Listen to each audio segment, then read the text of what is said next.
Assalamualaikum warahmatullahi wabarakatuh. Semangat pagi dan salam sejahtera untuk kita semua. Siswa SMA, MA, dan SMK di seluruh tanah air, kelas online PPKN kembali hadir untuk menemani belajar kalian. Kali ini kita akan membahas perlindungan dan penegakan hukum di Indonesia bagian yang kedua. Siswa-siswi sekalian, kita akan belajar subpokok bahasan yang kedua, yaitu peran lembaga penegak hukum dalam menjamin keadilan dan kebenaran. Peran lembaga penegak hukum dalam menjamin keadilan dan kebenaran. Agar pelindungan dan penegakan hukum berjalan optimal, pihak-pihak yang secara langsung terlibat dalam pelindungan dan penegakan hukum harus menjalankan peranannya secara profesional. Pihak-pihak dimaksud yang biasa dinamakan penegak hukum meliputi polisi, jaksa, hakim, advokat, dan komisioner KPK. Siswa-siswi sekalian, apa dasar hukum yang melandasi keberadaan lembaga penegak hukum di Indonesia?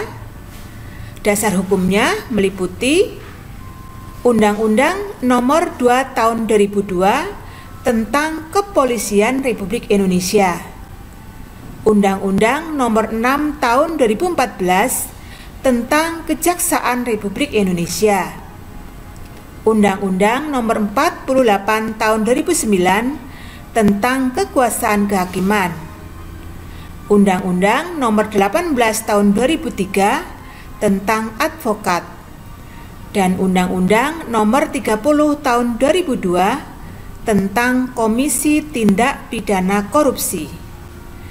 Siswa-siswi sekalian, kita bahas peran Kepolisian Republik Indonesia. Kepolisian Republik Indonesia atau Polri merupakan lembaga negara yang berperan dalam memelihara keamanan dan ketertiban masyarakat atau Kamtibmas, menegakkan hukum, serta memberikan pengayoman dan pelayanan kepada masyarakat dalam rangka terpeliharanya keamanan dalam negeri.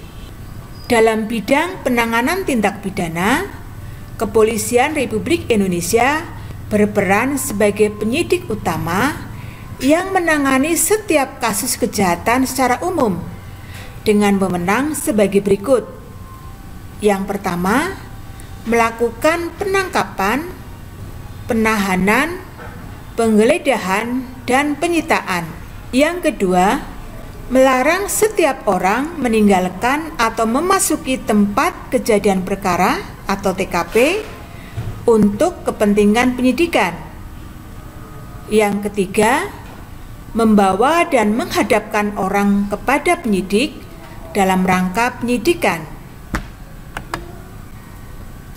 Yang keempat, menyuruh berhenti orang yang dicurigai dan menanyakan serta memeriksa tanda pengenal diri. Yang kelima, melakukan pemeriksaan dan penyitaan surat.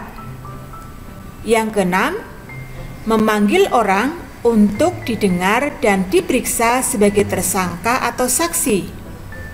Yang ketujuh, mendatangkan ahli yang diperlukan dalam hubungannya dengan pemeriksaan perkara. Dan yang kedelapan, menyerahkan berkas perkara kepada penuntut umum. Selanjutnya, siswa-siswi sekalian, dalam menjalankan wewenang tersebut di atas, tindakan penyelidikan dan penyidikan harus memenuhi syarat. Yang pertama, tidak bertentangan dengan suatu aturan hukum. Yang kedua, selaras dengan kewajiban hukum yang mengharuskan tindakan tersebut dilakukan. Yang ketiga, harus patut, masuk akal, dan termasuk dalam lingkup jabatannya. Yang keempat, pertimbangan yang layak berdasarkan keadaan yang memaksa. Dan yang kelima, menghormati hak asasi manusia. Siswa SMA, MA, dan SMK di seluruh tanah air, selanjutnya kita bahas peran Kejaksaan Republik Indonesia.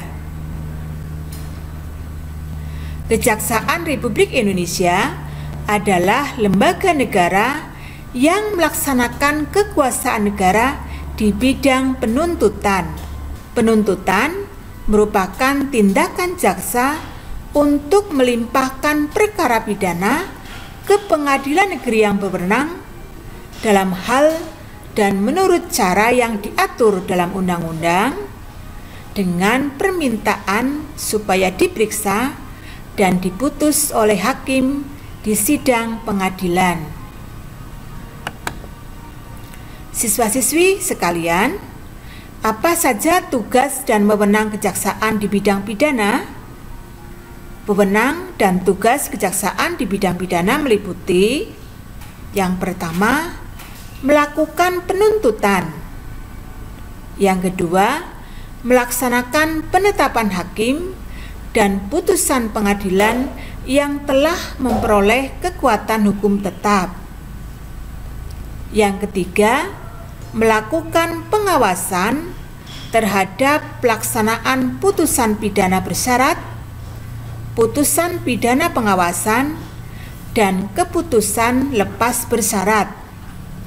Dan yang keempat, melakukan penyidikan terhadap tindak pidana tertentu berdasarkan undang-undang. Siswa SMA, MA, dan SMK di seluruh tanah air, kita lanjutkan pembahasan kita pada tugas dan wewenang kejaksaan di bidang perdata dan tata usaha negara.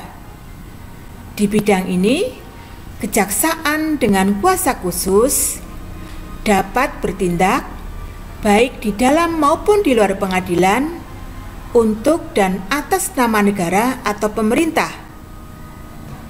Selanjutnya, tugas dan wewenang kejaksaan di bidang ketertiban dan ketentraman umum meliputi: 1. Peningkatan kesadaran hukum. 2. Pengamanan kebijakan penegak hukum. 3. Pengawasan peredaran barang cetakan. 4. Pengawasan aliran kepercayaan. Siswa-siswi sekalian, kita lanjutkan pembahasan kita pada peran hakim sebagai pelaksana kekuasaan kehakiman.